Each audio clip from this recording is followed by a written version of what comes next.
if you're talking about how we're controlled, how the few control the many,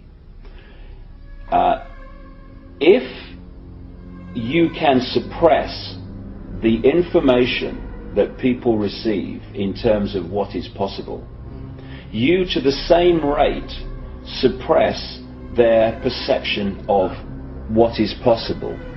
Okay, now once you have accepted that what we're told is possible is how it is, then you're living in a box that big. So anyone that starts to talk about things that are beyond that perception of possibility, you immediately dismiss them as crazy. And I'll give you an example of what I'm talking about. A few centuries ago, when people said the Earth was a sphere, they were perceived as crazy and dangerous. And one of the reasons was that if you lived on the bottom of a ball, you would fall off, right? Now, once you introduce the law of gravity, what appears at first sight to be a nonsensical idea becomes perfectly logical. However, if you suppress at that time knowledge of the law of gravity, then people are going to dismiss the truth because they can't perceive that the truth can be possible. And when you're talking about entities that shapeshift, that appear and disappear, UFOs that appear and disappear, if you program the population to believe that this world is all there is, that this is a solid world of solid individual objects, then the idea of things appearing and disappearing or shape-shifting from one state to another, to that sense of perception, is totally ludicrous. But once you introduce the suppressed knowledge... Okay, what we're thinking of as aliens are, they're extra-dimensional beings. If there are that many coming from another galaxy, you'd think you'd sense the traffic. And so the conclusion from that both J. Allen Hynek and Jacques Vallée and others have come to is that they're hyperdimensional, that somehow they come from another dimension periodically.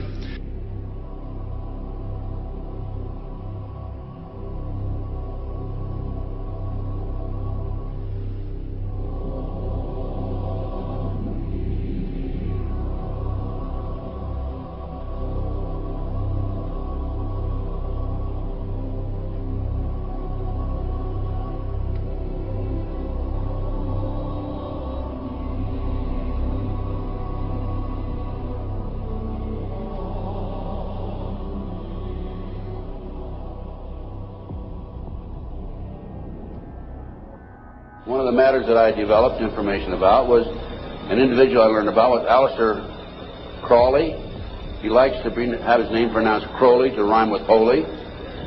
And the Satanists today, and for the number of years in the past, have basically used his philosophy and his writings as a guide.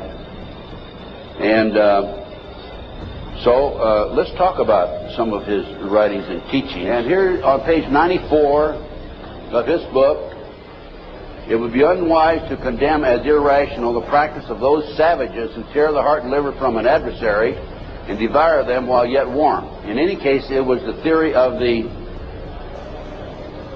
ancient magicians that any living being is a storehouse of energy varying in quantity according to the size and health of the animal, and in quality according to its mental and moral character. At the death of the animal, this energy is liberated suddenly. The animal should therefore be killed within the circle. We're talking about the Satanic circle. And now listen to this sentence, folks, closely.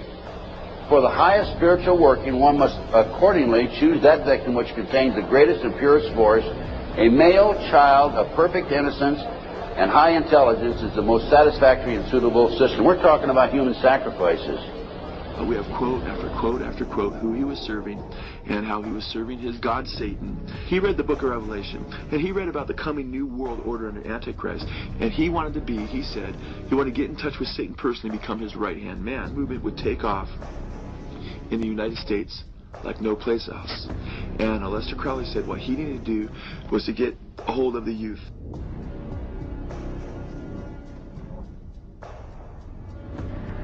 And to gain entrance into the 7 gates of hell.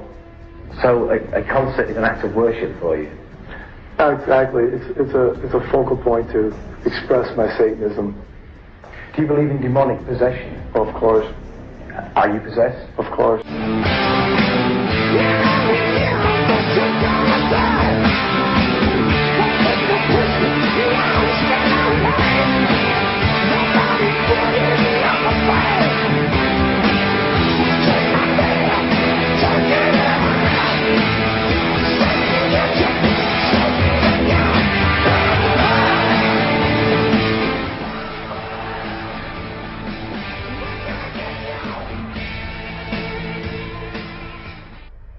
The band leader says, "How do you think that I became famous the way that I am?"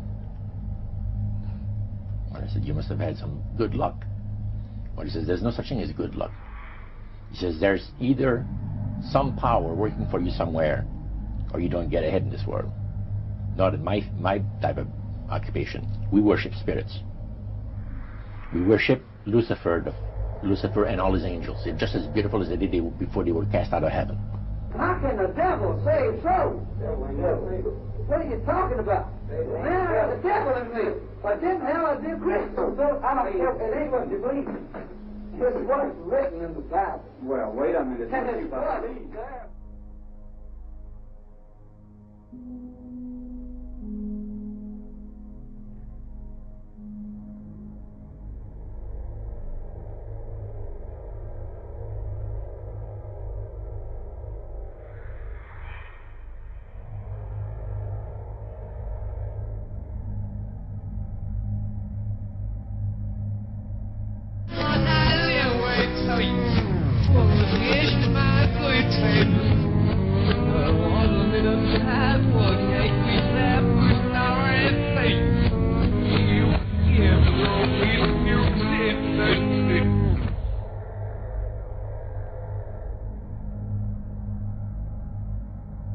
And then before you know it, according to Revelation 14, everybody that takes the mark of the beast will be damned in fire and brimstone, it says, forever. And the smoke of their torment rises up forever and ever.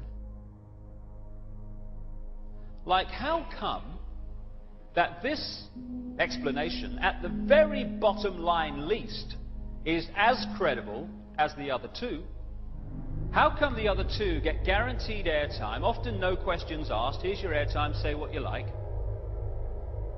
and the alternative to both of them is ridiculed, condemned, or suppressed by reflex action? The answer that I came up with was that clearly some people don't want the public to have access to this information. But who and what and why?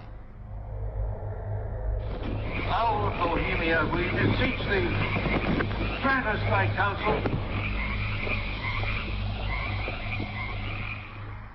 Upon further research of the ritual you just witnessed, it becomes clear it is a mixture of the Babylonian Canaanite cult of Moloch fused with ancient Druidic rites, where you have the female side of Satan, which they first call out to in the she, and then towards the horn god with the he, mixed with Masonic rites from Scotland.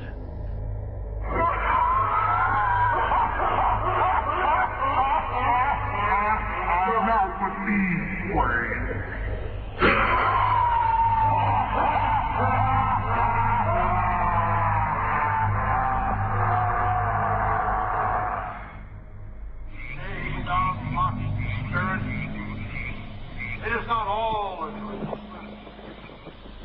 know thou waitest for us.